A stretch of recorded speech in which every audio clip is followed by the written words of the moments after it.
Dr. Jekyll is a brand new film coming out to digital on March 11th, and I got a little bit of an early look at it. Obviously, I think that, we're all very intimately familiar with the story of Dr. Jekyll and Mr. Hyde, but this is a little bit different. It's a modern retelling starring Eddie Izzard as Dr. Nina Jekyll, as she hires this young kid to help her around the house, remind her to take her medication, feed her at meal times, the basic thing when it comes down to caring for another individual that needs help. Well, this kid starts to realize, kind of late at night sometimes, that she starts to act a little bit different, a little bit more sinister. And as the film goes on, I'm pretty sure you can probably guess that things get a little bit more and more intense as it goes on. I've always been a fan of the Dr. Jekyll, Mr. Hyde story. I'm not entirely sure about the inspiration behind how this story came to be in the first place. I don't know if the inspiration was mental illness or bipolar disorder or whatever, but the story always has been incredibly classic in terms of the duality of human nature, the parts of us that are good versus the parts of us that are evil, and what happens when you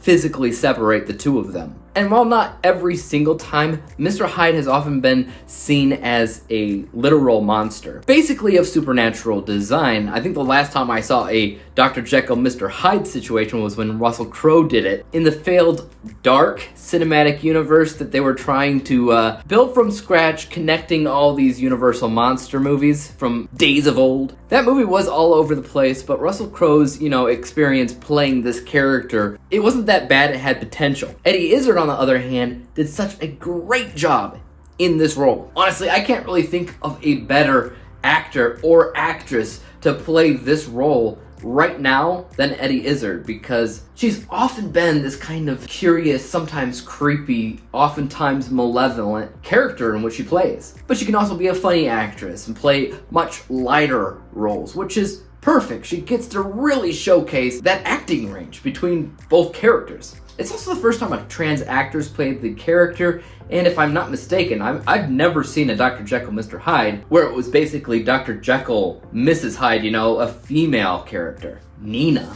And obviously it is based off of the short story novella that was written so many years ago about Dr. Jekyll, Mr. Hyde. But don't get your hopes up. Don't think it is the same story, because it's not. There's actually a little bit of a twist on how it's adapted from the story. And honestly, I actually really dug what they did there. I thought it was brilliant. So I have to give huge props to the acting here, particularly from Eddie Izzard. Though everybody else did such a great job, the young man in the film, he also did a pretty good job conveying a list of other emotions like happiness, sadness, caution, worry, fear. And I would say that most of the time I actually believed he was feeling those things. That being said, I'd have to admit that the tone of the film isn't exactly what you come to expect out of any Dr. Jekyll, Mr. Hyde storyline. Anytime that you would see somebody adapting a Dr. Jekyll storyline, it would be incredibly dark, oftentimes scary, because there would always be a shift in tone, right? From either happy or normal or whatever, but when Mr. Hyde showed up, boom, darkness, foreboding, crazy horror all around. This variation of Dr. Jekyll doesn't really have that. It has moments here and there where I felt legitimate tension, but I would say that the tone of the film stays the same pretty much throughout, from beginning to end.